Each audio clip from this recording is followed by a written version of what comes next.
And good evening, everybody. This is Ryan, and we are coming to you live via recording with Paw Print Academy. I am your host, Ryan, and tonight I am here with Brianna. Hello. And we're super excited to bring you our second episode of Paw Print Academy. So this is what we're excited about, right? Is that this is a dog training podcast recorded live in one take and with live clients on the line. And the goal is to walk away with opportunities to kind of assimilate new ideas and learn in real time. Today will be episode number 2, and it's entitled Marker Words, Building a Shared Language with Your Dog. So I'm super excited about tonight. Marker words are incredibly important to what we do as dog trainers, but also when we're talking about building clear communication with our dogs, right? So tonight, the core idea of tonight's episode revolves around how marker words create clarity. Now, dogs don't speak English, and we've said this over and over, and I think everyone understands that they don't speak English, but I think it's often misunderstood because dogs do respond to a lot of sounds and inflections. Yeah. So when we may say, hey, get off the couch, and the dog might get off the couch because it is shocked by your tone, or you walk towards it and you're taking its space away, or maybe it smelled something that it actually wanted to do or experience more than they wanted to be on the couch. Yeah. And we see that, we look at it and we're like, that is a smart dog. He knew exactly what I was saying. And so sometimes our communication is not as clear as we think it is. And so that's kind of what we're going to talk about tonight. So when used correctly, marker words, they become a bridge between human intention and dog behavior. And I think that's really important and cannot be really understated. Marker words give us the ability to start to be more clear, right? To get crystal clear in the dog's mind, rather than just, I think he's getting it. He responds as soon as I pull those treats out. When we use marker words, we can start to really understand whether the dog is fully getting it and they're showing signs of anticipating what's about to happen or not. And so this episode is going to have kind of 2 tones to it. One, talking as dog trainers and talking to dog trainers, but there's no part of me that is going to, forgets that we have also our clients on the line that we're talking to in a way that it makes sense in the home, right? When you're just working with your pet dog. So we're going to talk about it in kind of 2 different ways here tonight. All right. So first point is like, why? So what is a marker word and why does it work? All right. So I'll cover that, and then I'm going to pass the mic over to Brianna and we'll fill in some gaps. So 1, what is a marker word? A marker word is a opportunity to use a short word to mark a moment in time when you want the dog to understand that what they just did, the behavior that they just did, was either good and you want them to repeat it, or it was bad and you don't want them to repeat it. Right. It's like subtitles. Like, explain. Right. If you don't have marker words and you're like watching a film that's not in your language, if you didn't have subtitles, like you would have no idea. It's just noise. Yeah. Okay. All right. I like that. Right.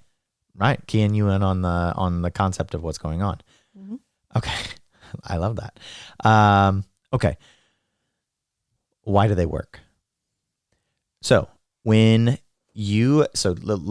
this is the little 2-minute explanation. When we look at the science behind dog training, we have, so there's there are plenty of rabbit holes that we can go down here. So I'm going to really try to steer the conversation to the overall concepts, because what I don't want to do is get super sciencey and then just go down one rabbit hole of one study and not cite this other study that maybe disagreed, or there's a lot of different things out there with dog training. There are 100 different ways to go, and there's lots of ways that work.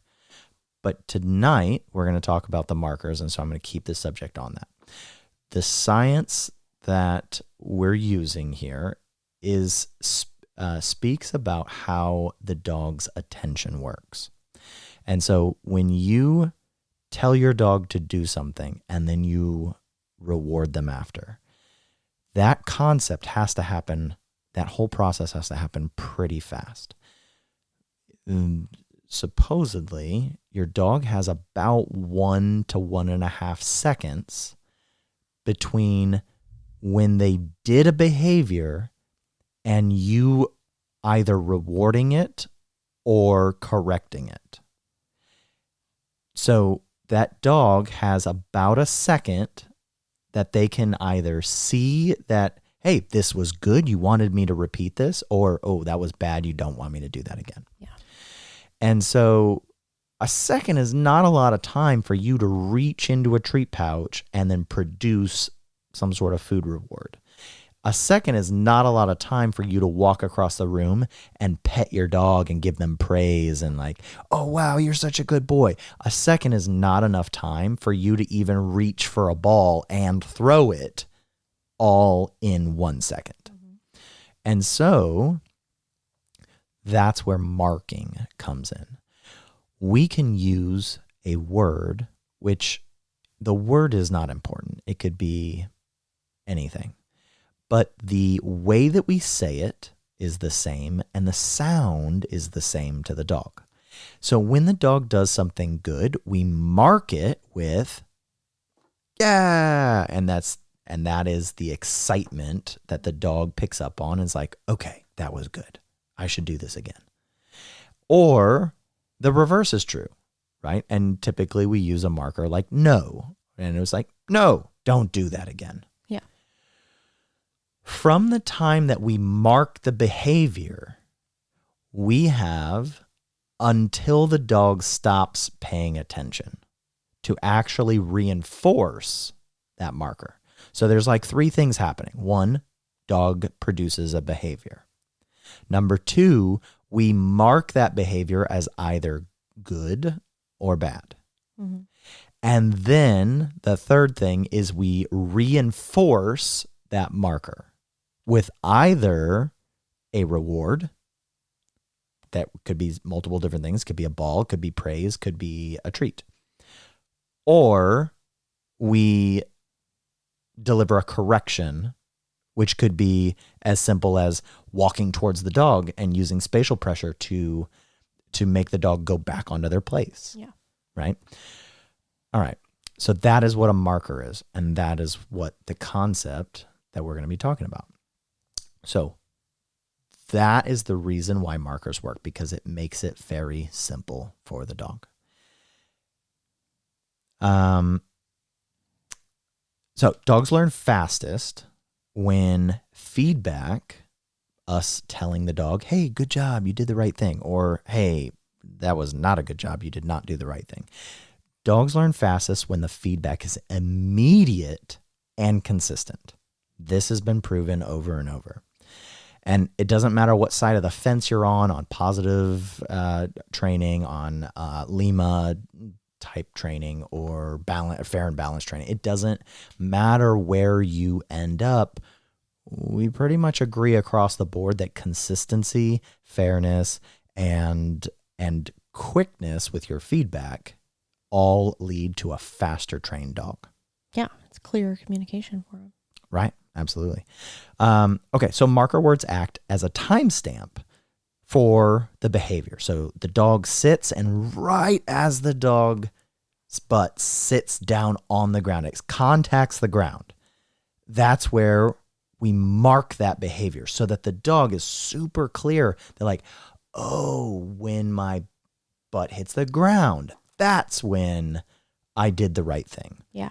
Because what you don't want is maybe a dog lays down, but they go into that like play bow, and then they shake their head, and then they finally lay down. Mm-hmm. If you just give them a treat without marking the actual moment that they did the right thing, there's a high likelihood they could attribute their positive reinforcement to any one of those behaviors. Yeah, they have no idea which one they're getting a treat for if you don't tell them. Right, 100%. And so that's the value in that marker word. It allows us to, just like using a clicker, we click at the moment the dog has done the right thing. Yep. That way, the dog learns faster. Mm-hmm. Super, super important. So they reduce confusion by separating the reward from the action also. Yeah. Because the dog sits and then we start to move towards them with a reward and we don't say anything, and the dog gets super excited because here comes the food. Oh my gosh. And then they get up and they're all crazy. Mm-hmm.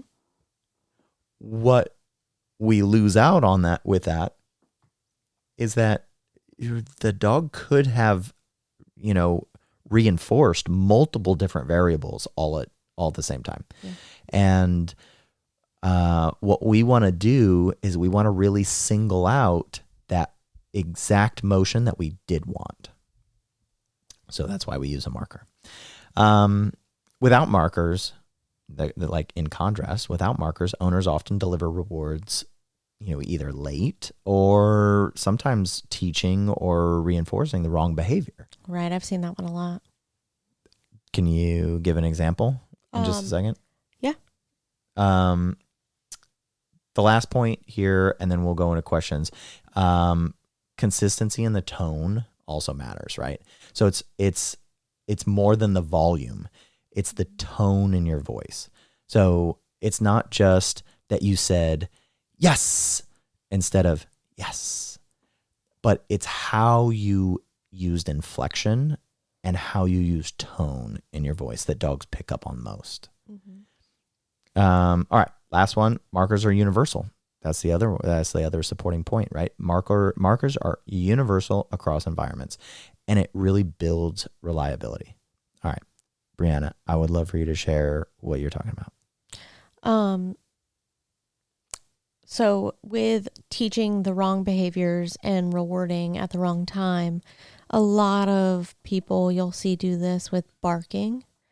That's a really big one, is when you're timing rewarding a dog for not barking at something, it is one of the most critical timings, I feel like, because when a dog is barking and you are putting the food in front of them, you are rewarding them for barking. They are stopping barking to eat that treat, but in the long term, you're rewarding that barking.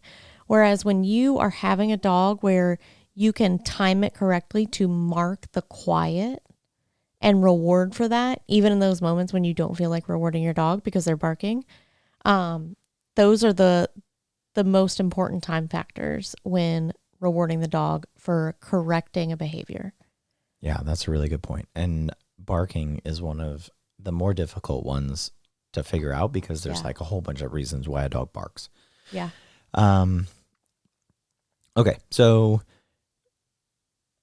I had written down 3 questions, right?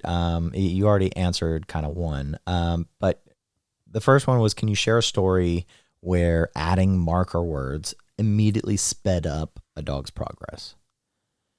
And so in my mind, one of the things that comes to mind is when, so there was a dog that I had trained in a previous company, and when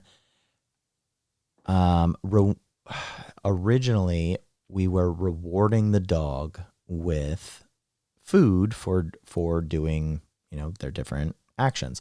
And we kept hitting a wall that the dog was not fully understanding, right? The not jumping up was like this really big issue. And I believed that we were kind of miscommunicating to this dog that they were jumping up and then they were getting down on the ground. They were putting all four paws on the ground, and then we were rewarding the dog. Mm-hmm.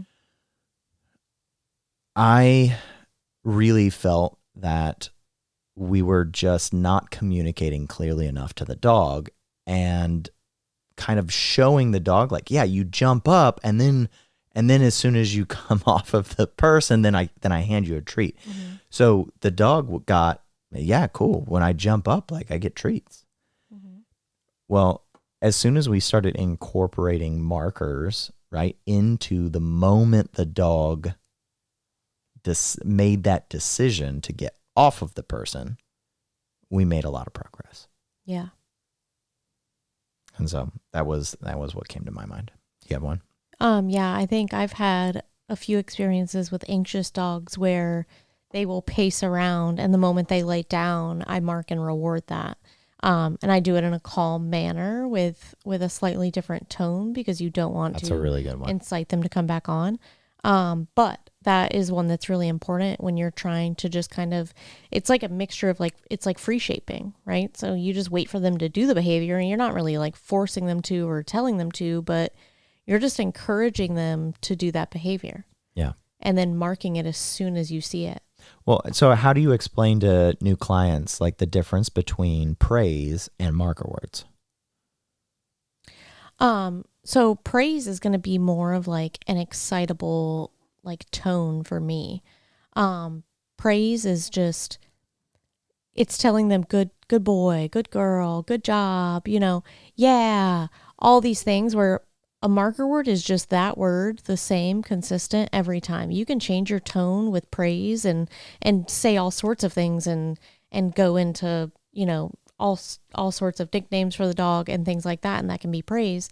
But when you're sticking to a marker word, it's yes, free, no, it's all of those, all in the same fashion every time. Yeah. So I do kind of the same thing. Like I use a whole bunch of words when I'm praising, because I don't necessarily want, so I mark it the same word every time, right? We use yes and free, and we're going to talk about that in a minute. But so I might mark it with free and then go into, oh my goodness, you're just a good boy. And those are two very separate events.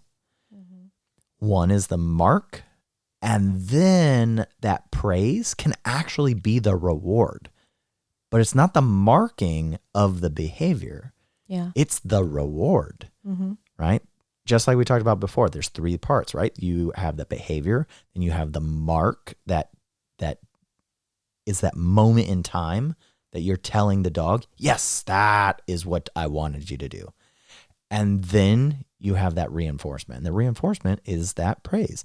If you're not giving a food reward, and you're not giving like a freedom reward, or what's another one? My mind is blanking out. Another way you reward dogs.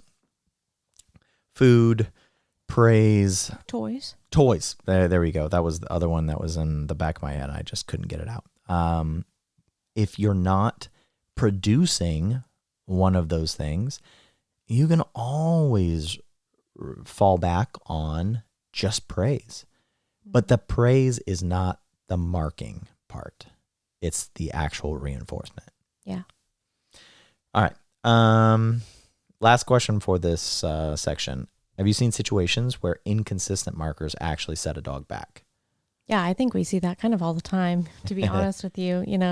It's like people either use too many of them and they're just like spitting them all over the place. And it's like, yes, yes, yes, yes, yes. And the dog is like, that has no value now, because you're not rewarding every time, right? Mm-hmm. Of course, If you're rapid firing yeses at dogs, and if you're throwing a whole bunch of no's at them, or one thing is people use different versions of no a lot of the time. They're like, no, or they're like, stop, don't do that, quit, cut it out. There's all sorts of ways to say no. And people in the moment, or even using them in more of an emotional way than not, can always set a dog back. Yeah. It's so much confusion and so Right, much because white it's noise. inconsistent, Yeah. right? And the dog doesn't speak English, no matter what. Like that couch thing right off the bat. Yeah. That just because your dog did what you asked them to do does not mean that they understood those words. Yeah. And some dogs do. This isn't 100%. Some dogs do understand the concept, right? But I guarantee that they're not understanding every word in grammatical sense, right? They're just understanding the general concept. They're like, cool, yeah, get off the couch. I got it. Mm-hmm. Anyway. All right. Next main point. 3 essential markers. So as we get into this, we're going to talk about, this is what we use in our company. So for our clients that are tuned in or downloading this later, listening to it, we use 3 main markers. All right. So we use yes, we use free, and we use no. You can use apple, carpet, bubble. It doesn't matter what the words are. And this is kind of universal. There's a lot of dog trainers that use a little bit different verbiage, and I'll get into why we do what we do here. But one, I think it's really, really important. Well, let's just knock this out right off the bat. I think it's really important not to lie to your dog. And so because of that, we'll start with just reward markers. Markers that get a immediate reward, whether that is food, a toy, or praise, or freedom. Second from that, later down the road, we'll introduce 2 additional markers that mean basically the same things, but they're not reward markers. All right. And we'll talk about that in a minute. So off the bat, the 3 markers that we start every dog with is yes, free, and no. Yes means the dog is correct and should continue the behavior that they're already doing. Free means that their dog is released and that's the end of the exercise. Both of those markers are followed with a reward, either a toy, food, praise, or freedom. Yeah. And then the third marker is no, which just signals a mistake and helps the dog reset. So, dog goes to their place, and we have them down. This isn't the very first thing that we do, right? But when the dog goes to their place, we tell them lay down on their place. We give them a yes because that's a continuation, right? That is, hey, good job. Here's a reward. We follow that yes with a treat. And that yes means good job. Here's your treat. You got a treat. That's great job. But I want you to keep doing it. Yeah. And they stay in that place until such time as then you say free. At free, they're going to break that place command and they're going to approach you to get a treat or to get praise or freedom or a toy. Yep. So, and then the last one is no, right? So dog lays down in their place. You say yes, you give them a treat. You're, doing whatever distracting events that you do while you're trying to work with them. And then suddenly they break the command and they get up. I'm going to say no, but I'm not going to say it like, no. I'm going to just say it just like a marker, right? It's just a moment in time where the dog has done something that you did not want. That's it. It's not the end of the world. It's not a big deal. It's just no. And then I'm going to follow that with a correction. In this case, I'm going to approach the dog and use spatial pressure for them to decide, oh, oops, back up. Let me lay back down on my place. Mm-hmm. Yeah. So those are our three main markers. Yes, free, and no. Eventually, down the road, we incorporate two additional markers, and we use good and we use break. Good means the same as yes, except it does not predict a reward. Mm-hmm. Break means the same as free, but does not predict a reward. Yep. I think that those are really important to have those and to expand your vocabulary. Just 2 words. It's just 2 extra words. But eventually every single client asks us, well, when do I not need to carry treats around? Mm-hmm. When do I get to fade out the treats? And inevitably, the answer to that, and Robert Cabral says this is a good way to answer it, is that if you're asking that question, you're probably not there yet. Yeah. However, an easier answer to that is, I'm never going to fade out the treats for yes and free. I'm always, always, always going to treat for yes and free, so that all the work that I did up front to charge, as this is a dog trainer word, right? To charge those markers. I did all this work in order to really bolster up the meaning behind these markers. I don't want them to lose meaning. I don't want them to lose their edge. So I'm going to just incorporate an additional marker that means the same thing, but the dog's not looking for the treat. Yeah. And that is how we don't lie to our dogs. Mm-hmm. We bring the dogs consistency and clear communication through every phase of their training. Yeah. All right. So I kind of shot through these other points, but owners often misuse no by pairing it with anger instead of clarity. So that is what I was talking about when we were like, oh no, don't do that. Don't get on the couch. No. We need to use no as a consistent communication device. Mm-hmm. So just no, and then that's it. And then follow it with action. Just like yes, and then we follow it with a reward.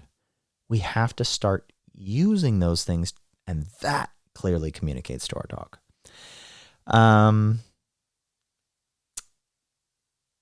Overusing yes. You talked about this a little bit earlier, right? And so you kind of you stole my thunder a little bit here. Oops.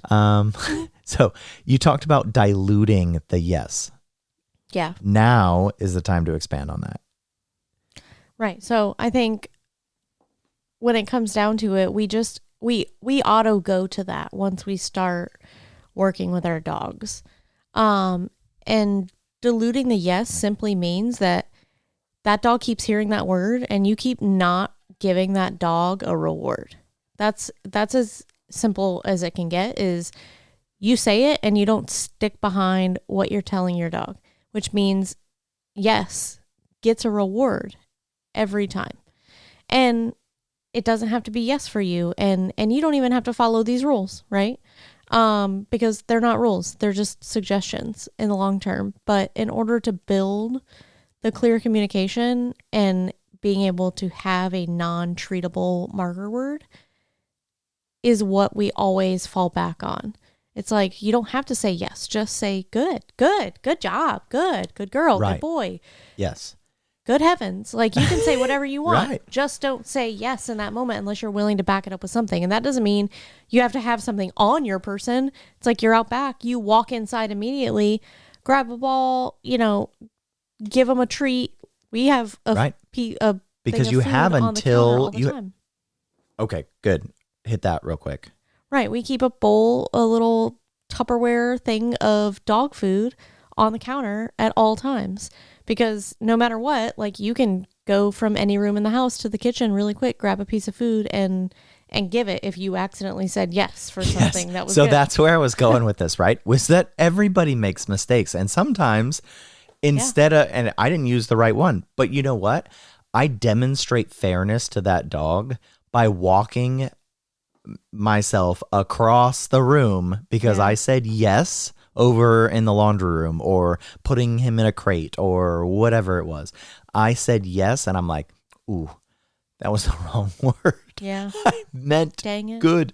Dang it. So it doesn't take that much effort, though, to follow it with praise, a toy, freedom, or a food reward. Yeah. That breeds consistency. Mm-hmm. And that is where you make a really good progress with your dog because they're looking for those things. And if you think they're not, you are kidding yourself. Okay. So then the last one, right, is that dogs thrive. You talked about the rules. So dogs thrive when the rules for each marker are always the same. We're talking about this stuff like we're some sort of, we're just immovable on these rules. It's really not that. There are hundreds of different ways that you can train your dog. You don't have to use markers at all. Our point is that by using markers, you will train your dog quicker and more efficiently. Yeah. That is the concept. People have trained their dogs way before anybody started using markers. People have trained dogs for thousands and thousands of years. You can just say sit. You can not even do the things that like all dog trainers are like, okay, cool. We need to first pattern the command, or pattern the behavior. Then we need to name it at the beginning of the behavior. Then we need to name it through the behavior.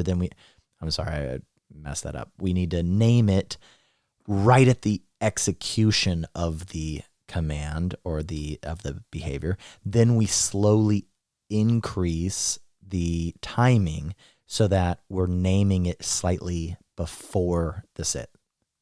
Let me clarify because I'm sure that was confusing. Once again, this is what happens when you have a podcast that you do in one take and you don't do any outs. So I tell the dog to sit and the dog doesn't know how to sit. That does me no good. So in the dog training world, we pattern the sit by luring the dog with food. We lure the dog into position, and then as they sit, we mark it, and then we reward. We do that completely separately from the actual command of sit, S-I-T. Once the dog does that multiple times, then we start naming the command. We name the command at the moment that their butt hits the ground. We say sit, and then we mark it and we reward it. And then slowly we increase the timing on that so that as the dog goes to sit and we're very, very sure that they're about to actually sit, we name it sit.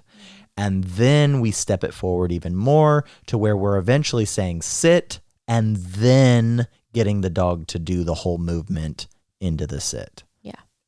But we're always marking and rewarding at the moment that the actual sit happens. Yeah. So hopefully I didn't confuse anyone. All of that is to say that there are not hard, fast rules that like, if you don't do this, you will never train your dog. We are not saying that. There are hundreds of ways that you can train your dog very successfully by just saying the sit right off the bat, never even giving the dog an opportunity to learn the pattern. And then when they eventually do sit, just shove food in their mouth and they're like, okay, I guess that was good. They will learn the sit. But if statistically, we take two dogs and we do it by the way that I just described versus I shove food in their face every time they sit, we will inevitably train that first dog faster and more efficiently. All right.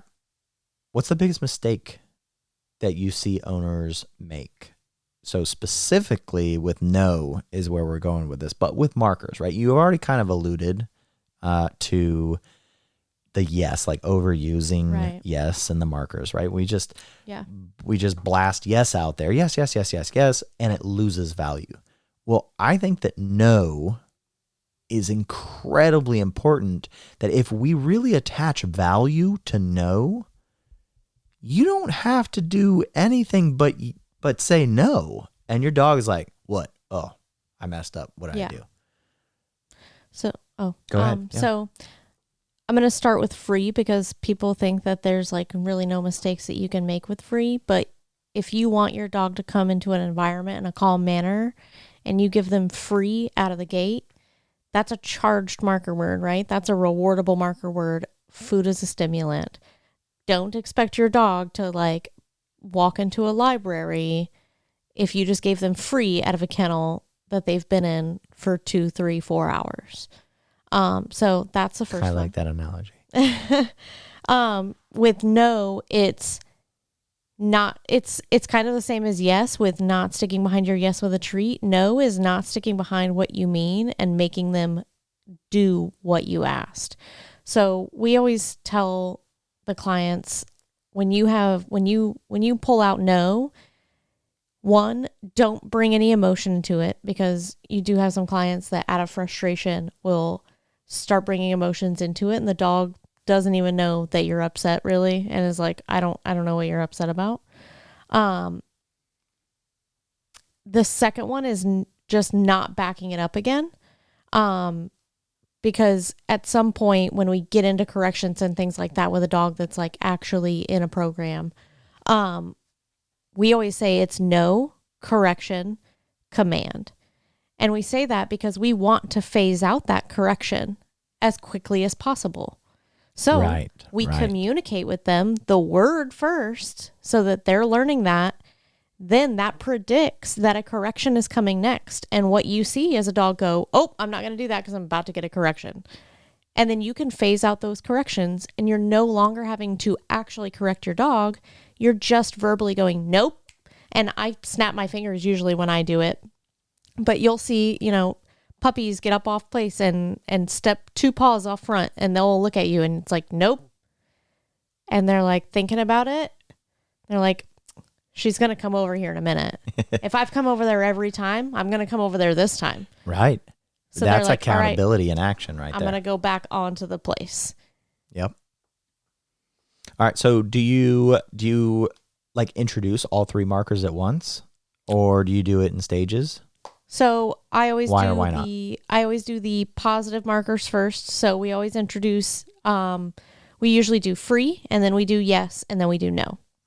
No kind of starts to blend in as you see understanding of the yes. Why do you do free first? Because it builds excitement in the dog for the exercise that you're doing. So if you're working on downs or place, the dog already is like, oh, all right, I got to go into a down. The faster that they get into that down, you give them that free and give them that reward, the less likely they are to be like, well, I don't want to do that because I had to sit there for 3, 4, 5 minutes. You just want the dog to get into the position, to learn the position, and immediately reward them. So they're like, oh, well, I just got right back up. So that's totally fine. Mm-hmm. You see a dog that gets into the position faster and learns it quicker. Nice.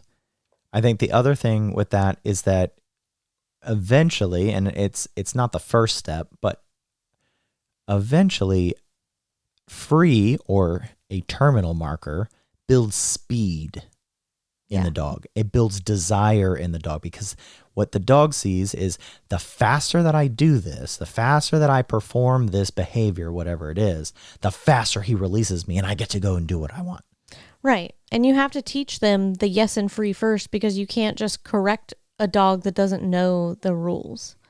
So you can ask for a sit, but if they don't know how to sit and you haven't taught them what it all means verbally, leash pressure, food lure wise, you can't just correct a dog and expect them to know what it means still.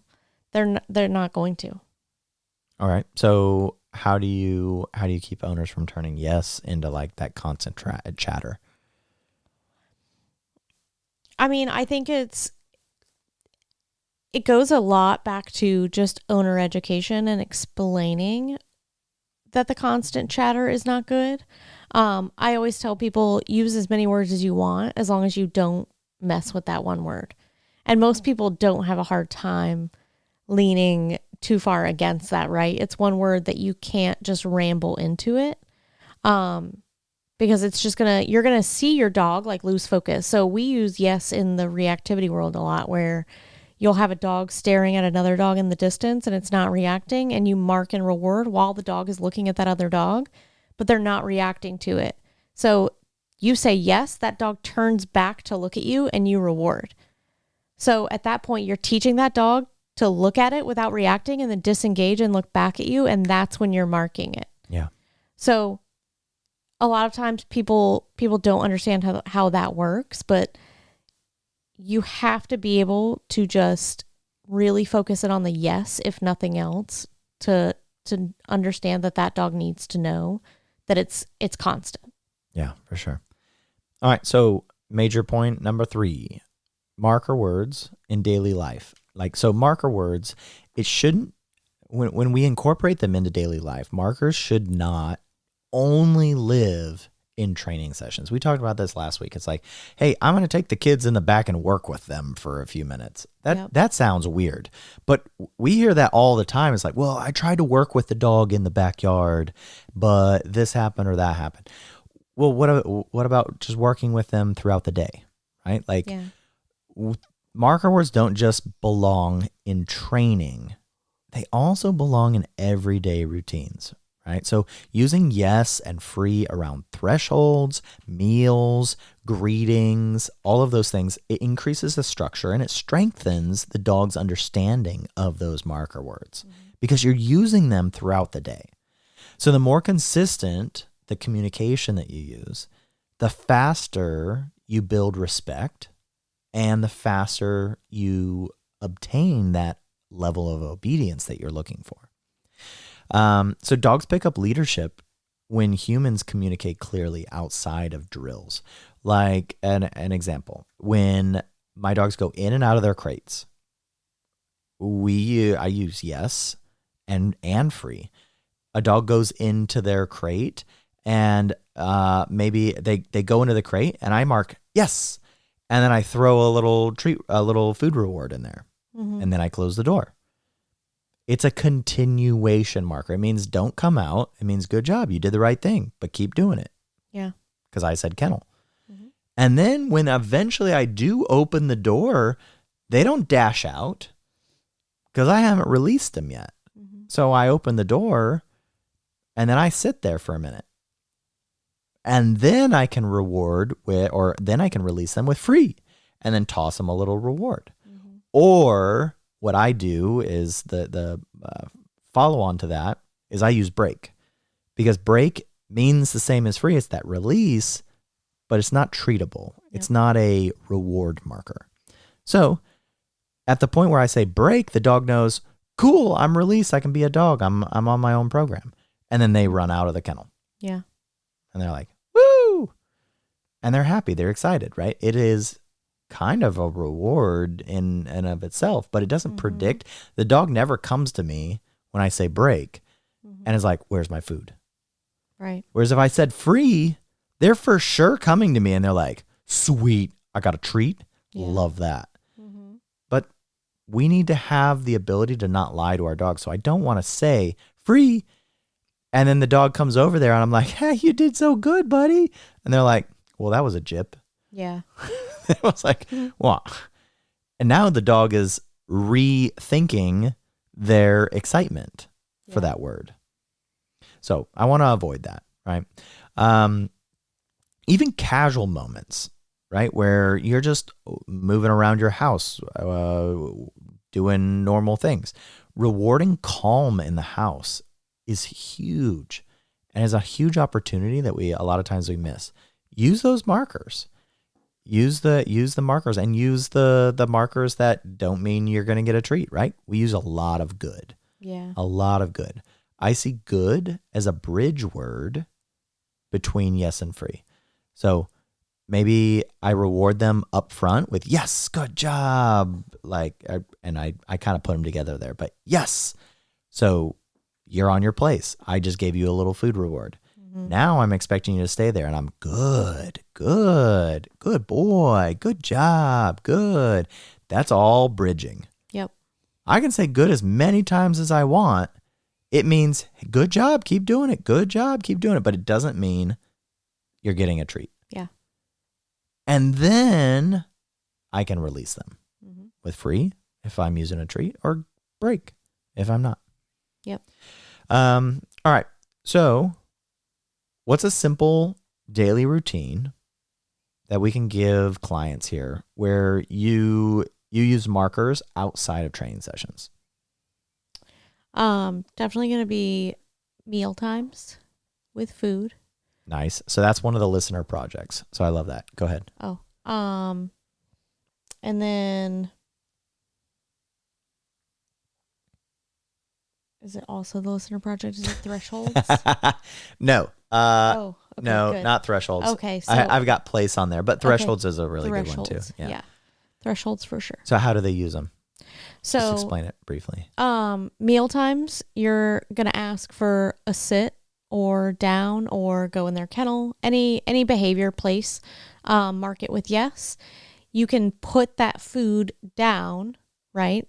And without your dog breaking it, you should be able to put that food bowl down, walk away from it a few steps, and once you're ready, you can then give a free.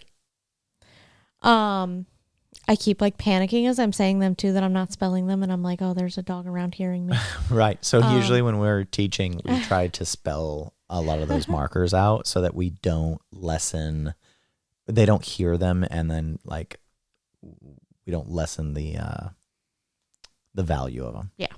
And then for thresholds, it's going to be pretty much, we use it for a lot for door dashers and things like that, where the dog just likes to bolt out the door. And what's a door dasher? Okay, cool. Yeah, bolts out the door.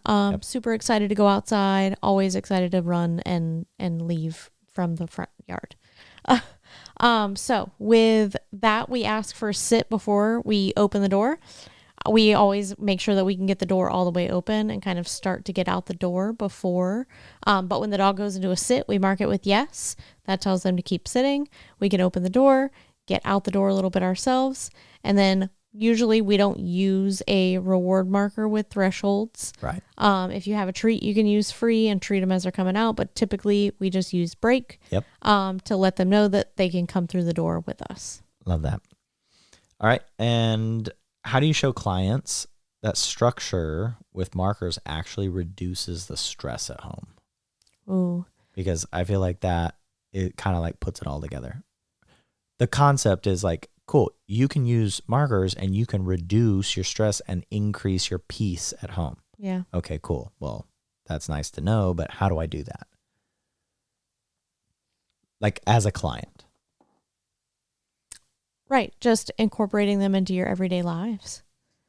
So when you build those in with any of the exercises, like anytime the dog is doing a behavior that you want, start building those into your day. Right. Charge them. Right. And that's dog trainers call charging the markers, is where we're like leaning into using those markers. We are establishing value with those markers. So yeah, use them throughout the day. Mm-hmm. That's super, super important. If you're already asking, you're talking to your dog all throughout the day. You're asking them to do different things, whether it's get off the couch, get on the couch, get on the bed, get off the bed, go outside, get in your crate, lay down on place, sit down, come with me, let's go. Whatever it is, mark it. Yeah. I think it's super useful for people that have dogs that bark.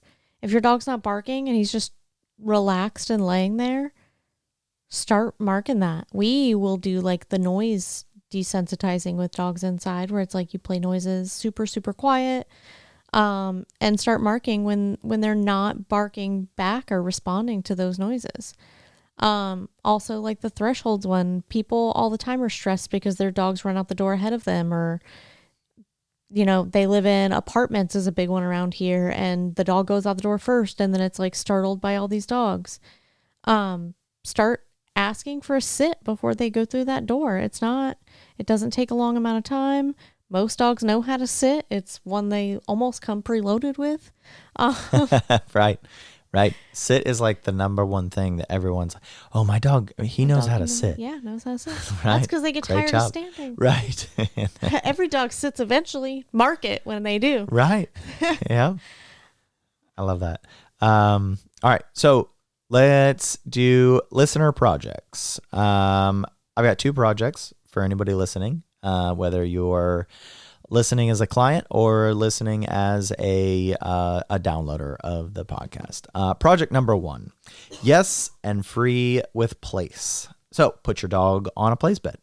Say yes when the dog calmly stays on the place bed. And then reward with the food. So that's how we charge the yes marker. After 2 or 3 reps, usually I use a rule of 3s. I never do more than 3. Right? So I'll do yes about 3 times and then say free, release the dog off the bed, give them that treat, and then repeat that whole process several times in short sessions to build the dog's understanding. Listener project number 2, meal routine with markers. So we talked about meal routine last week. Let's do it with markers. So ask your dog for a sit where you've got the dog's food in the bowl, right? You're going to ask your dog to sit. You're going to slowly lower the bowl. Go ahead and take a couple of pieces or a little handful, a bit of food out of the bowl, right? So you've got it. And then when your dog holds the sit, mark it with yes, and then feed them that little bit that you've got in your hand. That's the continuation part. As the dog continues to sit there, continue lowering the bowl to the ground. Once it's on the ground, and the dog is calm, go ahead and release the dog with free. And you don't have to give the dog anything, because when you reward with free and the dog is then going to eat, that is the reward. So it's a real good opportunity for you to charge the marker, as we've said like 3 or 4 times now, with free, and you don't even have to do any extra work. You're setting the bowl down, and I still to this day do that with all my dogs as I put them in kennels. All of my dogs eat in kennels, and they go into the kennel. I bring the food bowl out. I ask them for a sit or a down. I place the food bowl down. I don't even mark that interim anymore because they know the process, but I give them free at the point where they can go ahead and eat. And then the food is their reward. Mm-hmm. Real easy. If the dog breaks early, just calmly reset them. You don't have to scold them. You could just say, nope, and then raise the food bowl back up and then start all over. Mm-hmm. Super easy, super simple to charge those. All right. So that is all of the information that we had to cover tonight. At this point, we'll open it up. If we've got any questions from any clients that are dialed in live, go ahead and unmute and throw those questions out now.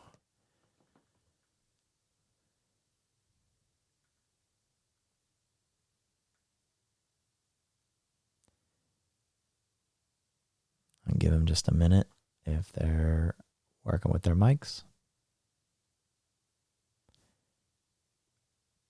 And sometimes we don't have questions, and that's fine too.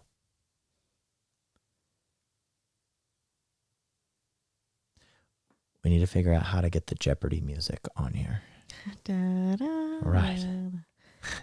I could just do it for you. You're going to do it? Go ahead. You start singing for me. I love that. All right. If we don't have any questions, we're going to start wrapping it up. So for tonight, we talked about marker words and how important those markers were. I think that it is extremely, extremely useful to efficiently training your dog. It builds clear communication, and it builds a lot of foundational leadership in the home. So, thank you for tuning in tonight to episode 2 of Paw Print Academy. I'm your host, Ryan, and we were here with Brianna tonight. We are in the process of collecting guests and other people to be involved. But for tonight, we're going to close it out. All right. Good night. Good night. Thank you very much. Have a great night.